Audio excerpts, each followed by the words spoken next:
Bismillahirrahmanirrahim. Assalamualaikum warahmatullahi wabarakatuh.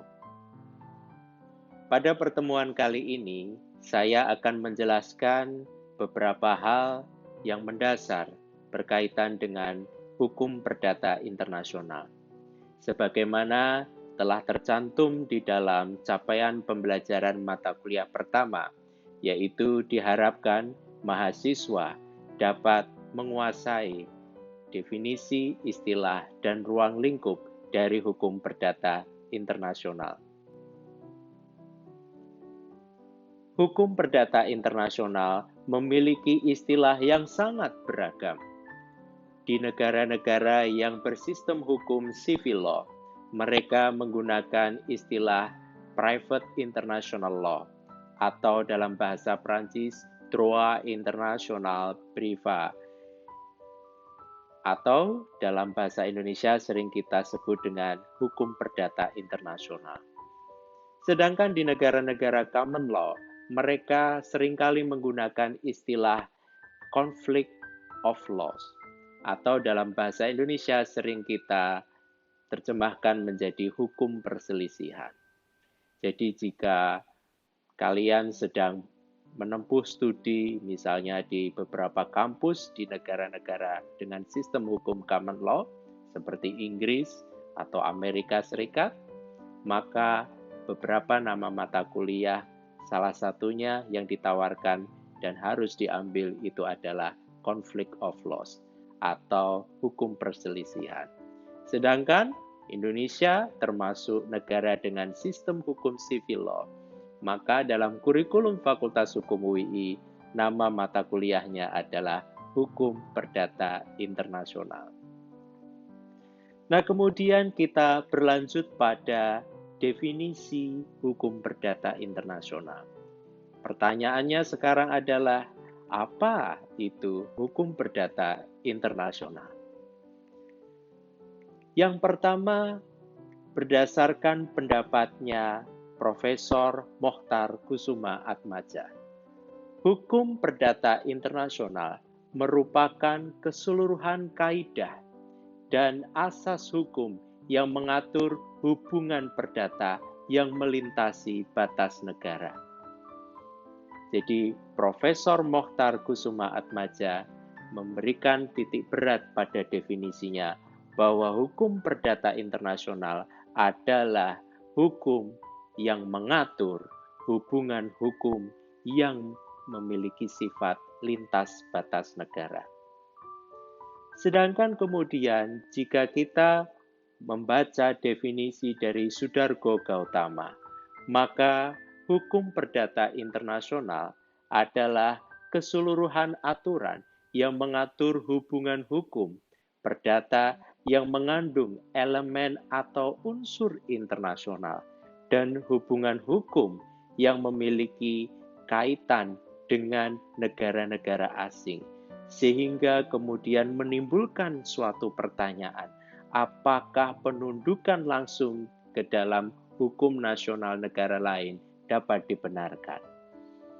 Definisinya agak lebih panjang, tetapi sedikit lebih detail dari pendapatnya Profesor Mokhtar Kusuma Atmaja, yaitu bahwa hukum perdata internasional itu adalah sekumpulan kaidah atau aturan yang mengatur hubungan hukum perdata yang mengandung unsur-unsur internasional atau unsur-unsur asing, sehingga kemudian dari hubungan-hubungan hukum yang saling terkait tersebut timbul suatu pertanyaan, apakah dibenarkan bahwa hubungan hukum tersebut dapat kemudian tunduk pada hukum nasional negara lain. Kemudian jika kita melihat dan membaca dari definisi dari Graveson, maka hukum perdata internasional dianggap sebagai bidang hukum yang berkaitan dengan perkara-perkara yang di dalamnya mengandung fakta yang relevan yang berhubungan dengan suatu sistem hukum yang lain. Jadi Graveson menganggap bahwa hubungan perdata tersebut ada keterkaitan antara suatu sistem hukum negara satu dengan suatu sistem hukum negara lainnya. Kemudian jika kita membaca dari pendapat atau definisi yang diberikan oleh Grevson, maka hukum perdata internasional adalah bidang hukum yang berkaitan dengan perkara-perkara yang di dalamnya mengandung fakta yang relevan, yang berhubungan dengan suatu sistem hukum yang lain. Kemudian Grevson memberikan penjelasan kembali bahwa faktor-faktor yang menentukan bahwa suatu hubungan hukum itu ada mengandung unsur-unsur asing atau unsur internasional adalah karena faktor personalitas atau faktor teritorialitas. Sehingga dari definisi Profesor Mokhtar Kusumaatmadja, kemudian Profesor Sudargo Gautama, kemudian diberikan penjelasan yang lebih detail dari pendapatnya Grevson, bahwa hubungan keperdataan tersebut mengandung unsur-unsur asing dan faktor yang menentukan bahwa hubungan keperdataan tersebut mengandung unsur asing atau tidak, itu karena faktor personalitas atau karena faktor teritorialitas. Sehingga kemudian, jika kita melihat dari definisi-definisi tersebut, maka ada beberapa hal yang perlu kita pahami, bahwa hukum perdata internasional adalah suatu kumpulan kaidah, asas, atau norma hukum yang mengatur hubungan keperdataan, dan hubungan keperdataan ini mengandung unsur-unsur asing, dan kemudian unsur-unsur asing ini dapat diketahui melalui dua faktor. Faktor yang pertama adalah faktor personalitas, dan faktor yang kedua adalah faktor teritorialitas.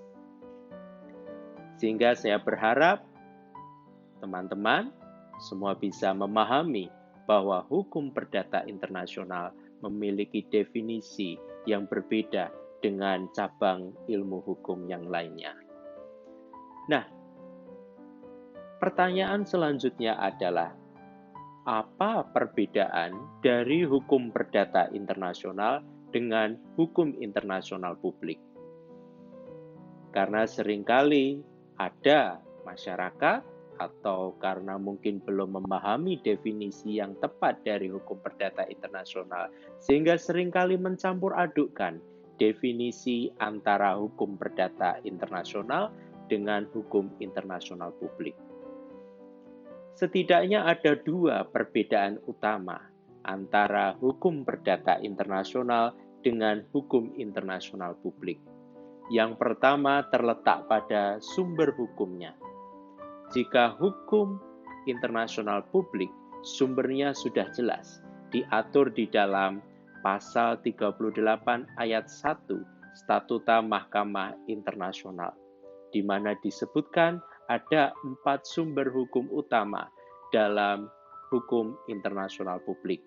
Yang pertama adalah International Treaty Law atau hukum perjanjian internasional. Yang kedua adalah International Customary Law atau hukum kebiasaan internasional. Yang ketiga adalah General Principles of Law atau prinsip-prinsip umum hukum. Yang keempat, pendapat para sarjana dan putusan pengadilan. Sedangkan apa sumber hukum dari hukum perdata internasional? Hukum perdata internasional sumbernya adalah berasal dari hukum domestik, yaitu hukum perdata masing-masing negara. Jadi Indonesia punya HPI sendiri, kemudian Amerika Serikat punya HPI sendiri, kemudian Belanda memiliki salah satu bab khusus di dalam kitab undang-undang hukum perdatanya Belanda, yang mana di situ babnya mengatur tentang HPI mereka sendiri, dan masing-masing negara lainnya juga memiliki karakter pengaturan HPI mereka sendiri-sendiri. Jadi sangat berbeda dengan hukum internasional publik, bahwa hukum perdata internasional sumbernya adalah hukum nasional, lebih khususnya lagi hukum perdata masing-masing negara. Sedangkan subjek hukum internasional publik, kalau dilihat dari tradisional, secara historis tradisional, maka negara adalah subjek hukum internasional publik. Seperti kita ketahui, perjanjian internasional seperti New York Convention 1958 atau kemudian beberapa perjanjian internasional lainnya disepakati antara negara. Mereka punya subjek hukum dapat melakukan kerjasama dengan negara lain untuk kepentingan tertentu. Namun dalam perkembangannya, hukum internasional publik subjeknya tidak hanya negara, karena telah banyak diatur di dalam perjanjian internasional dan juga kebiasaan internasional. Saat ini, subjek hukum internasional publik tidak hanya negara, tetapi juga palang merah internasional, belligerents, multinational company atau perusahaan multinasional, kemudian bahkan ada individu. Sebagaimana diatur di dalam Statuta Roma tahun 1998. Tetapi hukum perdata internasional, subjek hukumnya hanya ada dua. Yang pertama, individu, yang kedua, badan hukum.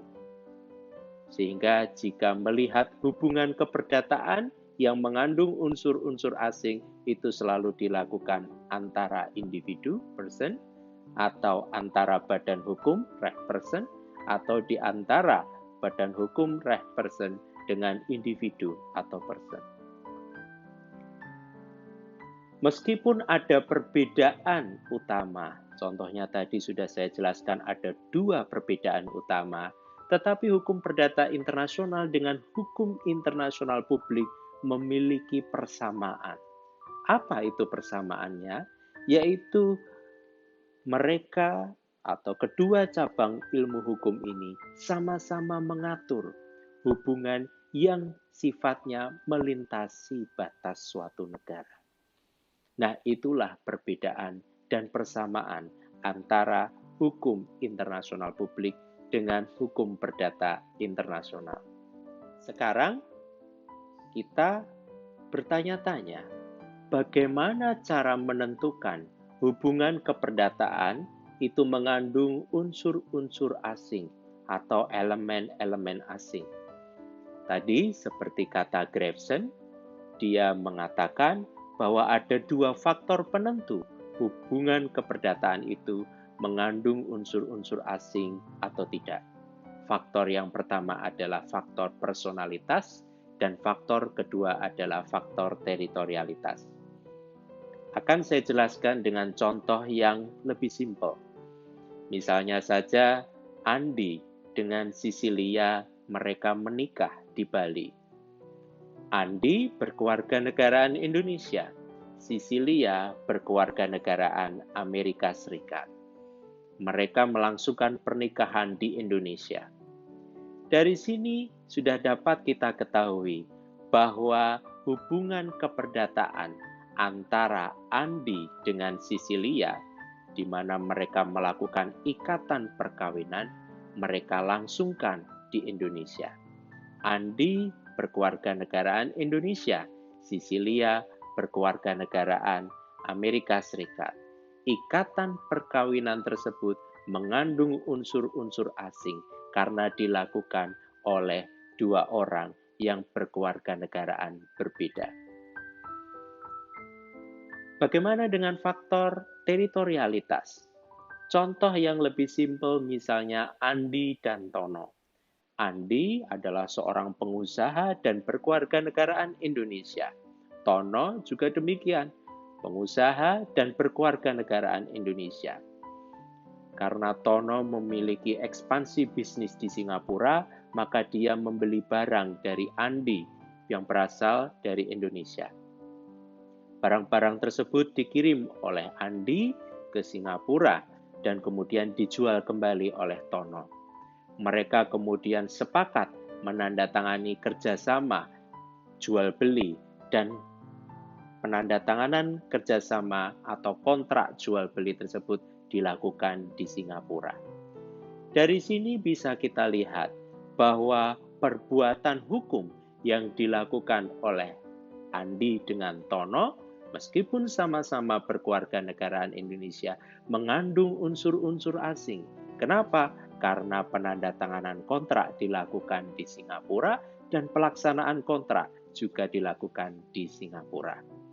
Nah, semoga dua contoh itu tadi dapat memberikan gambaran singkat bagaimana penerapan faktor penentu apakah hubungan keperdataan itu mengandung unsur-unsur asing atau tidak, berdasarkan faktor personalitas atau faktor teritorialitas.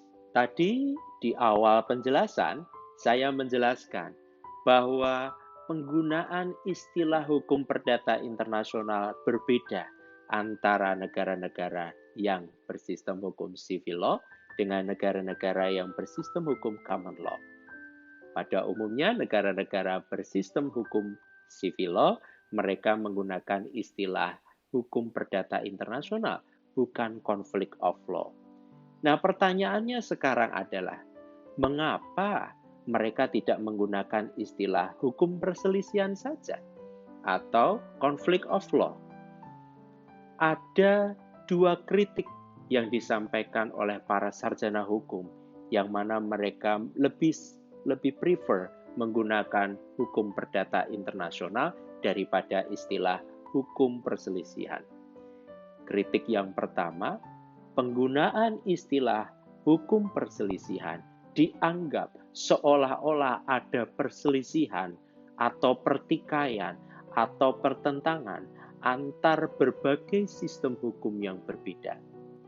Kritik yang kedua, dianggap hukum perselisihan jika digunakan itu seolah-olah kedaulatan negara sedang berkonflik sehingga hakim menggunakan hukumnya sendiri yang harus dipakai, atau ada sedikit lebih cenderung chauvinisme.